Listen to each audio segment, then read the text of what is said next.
Epilogue. She was lying in bed, with a beautiful view of the stars through a viewport window. She was safe and sound, and a few simple, non-addictive drugs were running through her system, killing the pain of the fractured thigh. She was off the fire. The mission was complete. The Corps was going to be happy, and maybe she'd get a promotion. She felt the loss of her troops heavily, but then she'd lost people before. Old hat. The emptiness went away, eventually. She felt no imminent sense of danger. She had some books to read and some vids to watch. Why then, Colonel Alexandra Kozlowski asked herself, did she feel so bored and antsy? This should be a time to celebrate. After they'd gotten the anteater safely back on the Razzia and offloaded the tank, they realized they had 2,500 gallons of the stuff. Grant's scientists were totally blissed.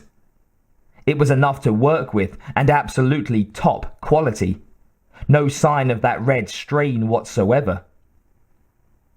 There was a good chance now that they could even create their own Queen Mother.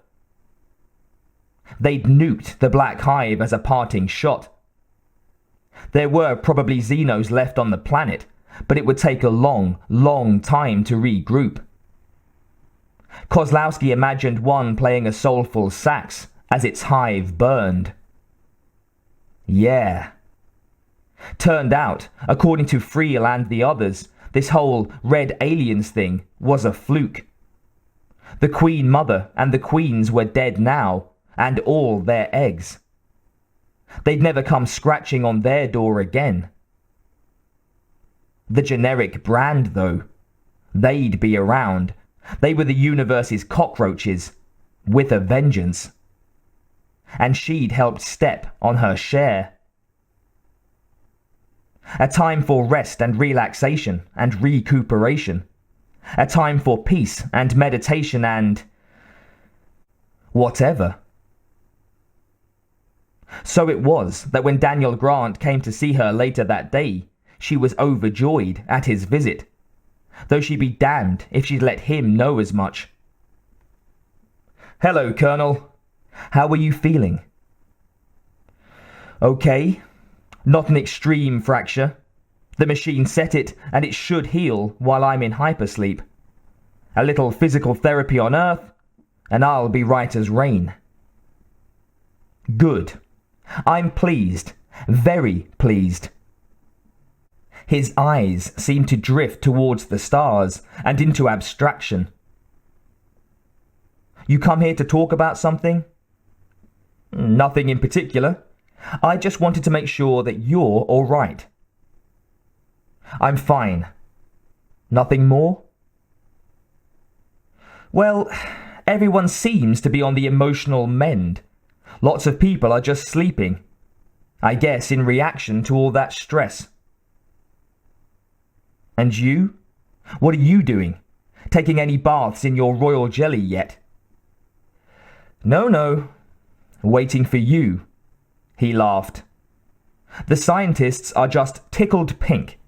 They've already started to work on it, along with the samples of the red alien DNA. They say maybe they really have got something here." "I hope so. We had to dole out a few lives for it." "I'm going to make sure that those lives were not lost in vain, Alex." He looked down at the bed, smoothing the linen thoughtfully.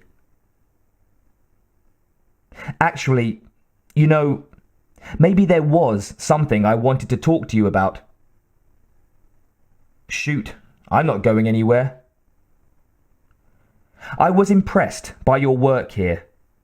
When we get back, I'm probably going to need someone to head up a security team for Grant Industries. The job is yours, if you want it." She laughed. "And leave the Marines? No way. I've got a mission in life, Grant, and it's not to guard your butt." He shook his head. I don't understand, Alex. How much longer do you think you can do things like this mission? How long do you think you can survive? I don't know any other kind of life except... Except what? Except for maybe when I was a little girl. Yeah. I had a real good life when I was a kid, Grant. Perfect. And then a bunch of monsters came down and destroyed that life and destroyed a lot of lives. She shook her head. Think about it, Grant. Think about it while you're sitting up there in your ivory tower when you get back. This may seem like hell to you. It's pretty rough, sure. That mission was one of the roughest. But chew on this. Most wars get fought between people arguing over some relatively silly matter, usually involving money or land or possessions. People kill people. It's stupid, senseless, and a waste. History is drowned in the shed of blood of martyrs for meaningless causes. She shook her head. I don't know if I'm ever going to make any history books, Grant, but I do know that whatever I accomplish against this plague, against decent life, this evil that has infected the galaxy, it's not meaningless. She took a deep breath. Now, how many people can be positive, absolutely feel it to their toes sure that their lives mean something? That as full of foibles as they are, they're living and fighting for something good. Grant seemed to consider that for a moment. I can't argue much about that, Alex. He slapped his knees and stood up. But we can't all be Joan of Arc. Somebody's got to get the engines of commerce running. And somebody's got to be in charge of those engines. Well, maybe you've got a different view of things now that you've looked at life through the jaws of one of those monsters coming at you. Sure, of course. Now I've got to figure out how to look at life without worrying about mobsters or medtech. She laughed. I'm sure the generals and the admiral back home will be so pleased. You'll have no problem, Grant. I don't know. I just hope that what we've done on this journey does make a difference. She smiled. I've been watching you, Grant. I think it already has, jelly or no jelly. Thanks. I guess maybe you're right. He started to leave, then paused and turned. Alex? Daniel? If you won't work for me, maybe you'd like to have a little bubbly, a little caviar, a little gourmet dinner with me sometime. Hell no. He sighed, nodded, and turned to go. But if you want a beer and some pretzels sometime, Daniel, I'll keep my larder well stocked with those. He seemed confused for a moment, looked at her. She winked at him. His face flushed, and he laughed. Ha! Count on it, Colonel. Count on it.